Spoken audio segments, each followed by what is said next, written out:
स्वामीनाथन जी को आज तक नहीं माना। अध्यक्ष जी डिस्टर्ब ना करिए। सभापति महोदय, मेरा टाइम इसमें काउंट नहीं होगा। अबे कोई नोटिस नहीं लेता तुम्हें, छोड़ो कोई नोटिस नहीं लेगा तुम्हें। यार बेईमानी से जीता है तो ज्यादा ना बोलो, मालूम है कितने बड़े तीरंदाज हो, बेईमान हो। अयोध्या से अवधेश जी क्या जीत गए? आप लोगों को इतनी नफरत हो गई कि एक भी उत्तर प्रदेश का एक बार भी नाम नहीं आया। सभापति महोदय, वित्त मंत्री जी उत्तर प्रदेश से आते हो, इतना भी हक नहीं कि पूरे बजट भाषण में एक बार उत्तर प्रदेश का नाम आ जाता। इतना अयोध्या से नफरत हो गई। बेईमान हो, बेईमान हो, बेईमान हो, बेईमान हो। सभापति महोदय, मुझे कहने में कोई संकोच नहीं, ये जो बीजेपी की एनडीए की सरकार है, ये सरकार पूरी तरह से गरीब विरोधी, किसान विरोधी, नौजवान विरोधी, बुनकर विरोधी, छात्र विरोधी, दलित विरोधी, पिछड़ा विरोधी, मजदूर विरोधी, जितनी भी अगर उपाधियां दी जाएंगी सभापति महोदय वो कम है। और मैं कोई राजनीतिक भाषण नहीं दे रहा हूं, मैं उदाहरण सहित आपको जब नंबर आए तो बोल देना। और हमें पता है आपका नंबर भी नहीं आएगा आपकी पार्टी में, ये भी पता है हमें। सभापति महोदय, श्रद्धेय नेताजी ने हमेशा कहा है कि चुनाव में या जनता के बीच किया हुआ वादा अगर आप पूरा नहीं करते हैं तो वो भी एक सबसे बड़ा भ्रष्टाचार है। और उस भ्रष्टाचार में अगर किसी ने वर्ल्ड रिकॉर्ड बनाया है तो बीजेपी की और एनडीए की सरकार ने बनाया है। सभापति महोदय, 2014 के चुनाव के समय प्रधानमंत्री जी ने वादे किए कि 2 करोड़ रोजगार हर साल मिलेंगे। स्वामीनाथन जी जिनको भारत रत्न दिया है सरकार को मैं धन्यवाद देता हूं, लेकिन वो धन्यवाद अधूरा है जब तक उनकी सिफारिशों को नहीं मानते हो।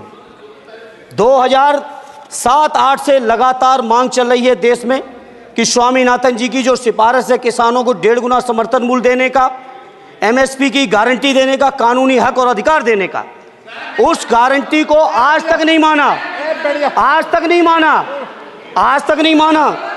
स्वामीनाथन जी को आज तक नहीं माना। अध्यक्ष जी डिस्टर्ब ना करिए। सभापति महोदय, मेरा टाइम इसमें काउंट नहीं होगा। आप इधर, अरे यार बेईमानी से जीता है तो ज्यादा ना बोलो, मालूम है कितने बड़े तीरंदाज हो, बेईमान हो, बेईमान हो, बेईमान हो, बेईमान हो, बेईमान हो।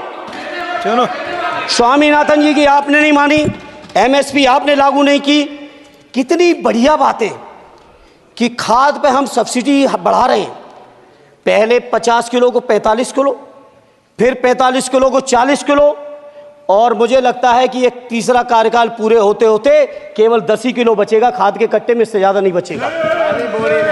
मंडी एक नहीं बनाई, आत्महत्या इतनी कर रहे हैं किसान।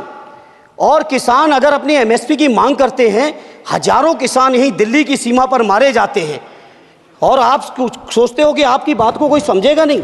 सभापति महोदय, नौजवानों को कितना गुमराह किया गया। नौजवानों से कह दिया गया हर साल 2 करोड़ रोजगार। मैं आज सवाल पूछता हूं अपने नौजवानों की ओर से, बताएं भारतीय जनता पार्टी के लोग, सरकार में बैठे लोग, 10 साल आपने राज कर लिया है, आखिर 20 करोड़ नौजवानों को रोजगार कहां है? अरे छोड़िए यार, अबे कोई नोटिस नहीं लेता तुम्हें, छोड़ो कोई नोटिस नहीं लेगा तुम्हें। 20 करोड़ नौजवान के रोजगार का हिसाब कहां है? आज 11वें बजट में जब याद आई तो वो भी ट्रेनिंग की बात करते हो। मैं कहना चाहता हूं आईआईएम, आईआईटी के नौजवानों को रोजगार नहीं दे पा रहे हो। आप सोच रहे हो इंटर्नशिप के इस छोटे से शगुफे से नौजवान खुश होंगे? देश के नौजवान खुश होने वाले नहीं है। सभापति महोदय, शिक्षा के मसले पर लगातार बजट घटाया जा रहा है, लगातार सरकारी शिक्षा कम की जा रही है, और ये बीजेपी की सरकार की लगातार प्रयास है कि नौजवान शिक्षित होंगे तो सवाल पूछेंगे। देश की जेएनयू से लेके, बीएचयू से लेके, एमयू से लेके जितने बड़े संस्थान हैं, सारे संस्थानों को बर्बाद कर दिया है। एक भी दलित, एक भी पिछड़े, कहीं आपका वाइस चांसलर नहीं है। लगातार जितने भी आपके professor, associate professor, assistant professor की नियुक्तियों में आरएसएस का जब तक कोई फंडामेंटल कोर्स नहीं करेगा, बेसिक कोर्स, तब तक उसकी नियुक्ति नहीं होगी। आप क्या सोच रहे हो देश नहीं देख रहा है नौजवान? यूजीसी का बजट लगातार कम किया जा रहा है। मेरा खुला आरोप है इस सरकार पर कि ये सरकार शिक्षा को प्राइवेट करके, शिक्षा को मुट्ठी भर उद्योगपतियों के हाथों में देके, शिक्षा को चुनिंदा लोगों के हाथ में देके, देश के 140 करोड़, जिसमें मैं समझता हूँ 90% लोग गरीब हैं, उन गरीबों के हाथों से शिक्षा को छीनने का ये जो आपकी सरकार षड्यंत्र कर रही है, इसके लिए हम लोग इस मौके पे विरोध करते हैं। लगातार फीस बढ़ा रहे हैं, शिक्षकों की कमी है, रोजगार आप दे नहीं पा रहे हो, सामाजिक असमानता। सभापति महोदय, 2014 में जिस समय सरकार बनी थी एनडीए की, उस समय देश की जितनी भी जो आर्थिक चीज़ें थी, जो वेल्थ थी, उसमें पिछड़ों की हैसियत 17% थी, 17%, 17। और आज 10 साल की एनडीए की सरकार के बाद पिछड़ों की आर्थिक हैसियत हो गई है केवल 9%। मैं कहना चाहता हूं चुनौती के साथ, वित्त मंत्री अपने जवाब में बता दें, अनुसूचित जनजाति का एक भी व्यक्ति देश में अरबपति हो तो बता दो, एक भी अरबपति हो तो बता दो, एक भी दलित को अरबपति आपने बना दिया हो तो बता दो, एक भी पिछड़े को बना दिया हो तो बता दो। आप जवाब में दे देना, आप डेटा दे देना, आप डेटा दे देना, हमारी दबाव नहीं रुकेगी। सभापति महोदय, जब बीजेपी की सरकार, जब बीजेपी के लोग विपक्ष में रहे तो ओपीएस की बातें किए। 10 साल से आप सत्ता चला रहे हो, 11वां बजट पेश कर रहे हो, पूरा देश आज ओपीएस के लिए सरकारी कर्मचारी परेशान है, कहीं ओपीएस की चर्चा नहीं है, पुरानी पेंशन की कोई चर्चा नहीं है। सभापति महोदय, पुरानी पेंशन तो पुरानी पेंशन, हम मांग करते हैं, बहुत बड़े राष्ट्रभक्त आप बनते हो, मैं मांग करता हूं देश के पैरामिलिट्री फोर्सेस को आप पुरानी पेंशन दीजिए। मैं मांग करता हूं, आप राष्ट्रभक्त हैं ना, सीमा पे जो सुरक्षा कर रहे हैं, जो शहादत झेल रहे हैं, मेरी मांग है कि आप उनकी ओपीएस दीजिए, वो आप ओपीएस नहीं दे पाओगे। इसी तरह से सभापति महोदय, देश के अंदर बहुत से ऐसे संविदा कर्मचारी, एक से एक बढ़िया फार्मूला, अब कानूनन मंडल आयोग लागू हो गया तो कैसे पिछड़े दलितों को रोकें, तो संविदा कर्मी की प्राइवेट कंपनी, प्राइवेट आपने आउटसोर्सिंग कर दी। आउटसोर्सिंग के कारण से देश के सारे दलित, सारे पिछड़े, सारे आदिवासी आपकी सेवाओं से बाहर हो गए, उनके पास कोई कानूनी हक नहीं। तो ये जो आरक्षण को खत्म करने के तरह तरह के जो आप लोग षड्यंत्र अपना रहे हो, इस षड्यंत्रों को देश का जनमानस पूरी तरह से जान भी चुका है, पहचान भी चुका है, और इसीलिए उत्तर प्रदेश से तो आपको कर ही दिया है बाहर, देश से भी बाहर जल्दी करेंगे और हमारे साथी मिलकर दूसरे प्रांतों से भी बाहर करेंगे। इसी तरह सभापति महोदय, हम मांग करते हैं, आप सोचिए उत्तर प्रदेश अकेले के अंदर, देश के हालात मुझे नहीं पता और बदतर होंगे, अकेले उत्तर प्रदेश में 1000 से ज़्यादा शिक्षा मित्र आत्महत्या कर चुके। सभापति महोदय, कोई सरकार के कान पे जू नहीं रेंग रही है, किसान आत्महत्या कर रहे हैं, इन्हें कोई मतलब नहीं, अनुदेशकों को तनख्वाह नहीं मिल रही है समय से, कोई मतलब नहीं, आंगनबाड़ी महिलाएं परेशान हैं, इनको कोई मतलब नहीं। सभापति महोदय, आपकी आशा बहुएं, आपकी ये रसोईया महिलाएं, आपकी आंगनबाड़ी, पंचायत सहायक, रोजगार सेवक, मैं समझता हूं सभापति महोदय यहाँ बैठे हर सदस्य के पास इनके क्षेत्रों का ये डेलीगेशन जरूर मिलता होगा और मांग करता होगा कि कम से कम हमारा मानदेय बढ़ाया जाए, हमें स्थायी किया जाए। सभापति महोदय, इसके लिए सभापति महोदय, मेरी पार्टी के किसी भी मेंबर से हम नंबर कम कर लेंगे, टाइम, मेरा टाइम बढ़ा दीजिए, बढ़ा दीजिए, कोई भी मेंबर हमारे लिए दे देंगे टाइम, हम लोग। इसलिए सभापति महोदय, इन सभी समस्याओं के लिए मैं आपसे कहना चाहता हूं कि इनका समाधान करिए, और नहीं समाधान करेंगे तो अभी तो बैसाखी पे बन गए, बिहार और आंध्रा को पैकेज देखे फिर देश में कितने राज्यों को पैकेज दे पाओगे।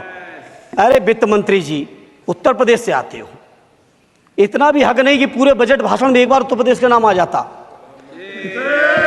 इतना अयोध्या से नफरत हो गई, अयोध्या से अवधेश जी क्या जीत गए, आप लोगों को इतनी नफरत हो गई कि एक भी उत्तर प्रदेश का एक बार भी नाम नहीं आया। सभापति महोदय, इसे मैं आज इस मौके पर सभापति महोदय देश के गरीबों, किसानों, नौजवानों, व्यापारियों, बुनकरों सभी की ओर से कहना चाहता हूं, ये बजट देश विरोधी बजट है। कुछ समस्याओं के लिए सभापति महोदय संवेदनशीलता के साथ मैं कहूँगा सरकार को विचार करना चाहिए। श्रद्धेय नेताजी जब रक्षा मंत्री थे, उन्होंने व्यवस्था दी थी कि देश के अंदर जो भी सैनिक शहीद हुए हैं उनको ससम्मान उनके घरों पे जाके राष्ट्रीय सम्मान के साथ उनकी अंत्येष्टि हो। मैं उन्हीं की परंपरा को आगे बढ़ाते हुए एक और मांग करता हूं सभापति महोदय कि जो हमारे शहीद जिनकी अंत्येष्टि स्थल जहां कहीं भी बना हो, जिस भी परंपरा से बना हो। अरे आपको कुछ नहीं पता है, अरे यही तुम्हारे सैनिकों के लिए यही तुम्हारा भाव है। सभापति महोदय, आप बोले सर। सभापति महोदय, मेरा अनुरोध है अग्निवीर की योजना खत्म की जाए। ये 4 साल के सैनिक से देश की उतनी मजबूत रक्षा नहीं हो सकती। नौजवानों को गुमराह करके केवल 4 साल, उन्हें दो ना 60 साल तक रिटायरमेंट, 4 साल बाद वो कहाँ नौकरियां ढूंढेंगे। इसे मेरी मांग है अग्निवीर की योजना खत्म की जाए। साथ ही साथ मेरी एक मांग और है कि जो शहीदों की शहादत स्थल है उसको शहीद स्थल के तौर पर डेवलप करने के लिए केंद्र सरकार को अतिरिक्त बजट देना चाहिए। मैं नहीं समझता हूँ इसमें किसी को कोई दिक्कत होनी चाहिए। इसी तरह सभापति महोदय, बातें बहुत लंबी लंबी की जाती हैं, थोड़ा सा मैं अपने क्षेत्र के बारे में कहूँगा। आदरणीय हमारे नेता माननीय राममूर्ति वर्मा जी ने भी कहा है, माननीय लालजी वर्मा जी ने भी, जो बाढ़ की समस्या है, जो समस्या बिहार में है नेपाल से पानी छोड़ने की, वही समस्या उत्तर प्रदेश की भी है। और विशेषकर पूर्वी उत्तर प्रदेश में अगर आप चलिए तो खीरी से शुरू करेंगे, पीलीभीत खीरी से लेके पूरा आप चले जाइए और एकदम कुशीनगर बॉर्डर तक, बिहार बॉर्डर तक पूरी की पूरी समस्या है। घाघरा जब आती है तो मैं समझता हूँ इन जिलों के लाखों लोगों को तहस नहस करके चली जाती है।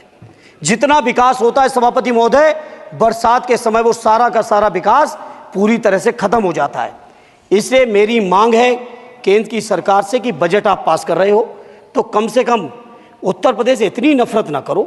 2 बार तो उत्तर प्रदेश की दम पे ही बैठे थे और तब भी ये वित्त मंत्री जी हंस रहे हैं, इनके यहाँ भी आता है बाढ़ तो जाती होगी, महाराजगंज बसता तो नहीं होगा, कुशीनगर बसता नहीं होगा, आपका मऊ बसता नहीं है, आजमगढ़ बसता नहीं, अम्बेडकर नगर बसता नहीं, बहराइच बसता नहीं, खीरी बसता नहीं, श्रावस्ती बसता नहीं, पीलीभीत बसता नहीं, बलिया बसता नहीं है, कुशीनगर बसता नहीं है, गोरखपुर बसता नहीं है। इतने जिले तो हमारे उत्तर प्रदेश के प्रभावित हैं। तो बिहार की तरह से एक विशेष पैकेज हमारे उत्तर प्रदेश के लिए भी दे दो। कम से कम इतना तो कहने की हिम्मत रखो, केवल चीखने के लिए बैठे हैं सब के सब। सभापति महोदय, दूसरा एक मैं बात, हमसे पूर्व जो सांसद रहे हमारे आजमगढ़ के, बड़ी लंबी लंबी बातें की। गोरखपुर से आजमगढ़ होते हुए बनारस तक का हमने रेलवे लाइन स्वीकृत करा दिया। सभापति महोदय, मैंने जब पता किया अधिकारियों से तो सच्चाई ये है कि अभी उस पर एक भी पैसे का बजट का आवंटन नहीं है, नहीं है बजट का आवंटन। हाँ, आज आप ही ने तो पेश किया बजट, आप ही तो साइन किए हो। निर्मला जी ने तो किया नहीं होगा, आप ही ने किया होगा। तो सभापति महोदय, उस पर बजट भी आए, उस पर बजट भी आना चाहिए। दूसरा सभापति महोदय, ये जो समस्या है बाढ़ वाली, मैं समझता हूं कोई अकेले मेरी नहीं है, मेरे अकेले क्षेत्र की नहीं है। जो भी संवेदनशील व्यक्ति होगा इस पर जरूर गंभीरता से सोचेगा, उसको सोचे। इसी के साथ मैं अपनी पार्टी की ओर से इस जन विरोधी बजट का पुरजोर विरोध करता हूं। बहुत बहुत धन्यवाद।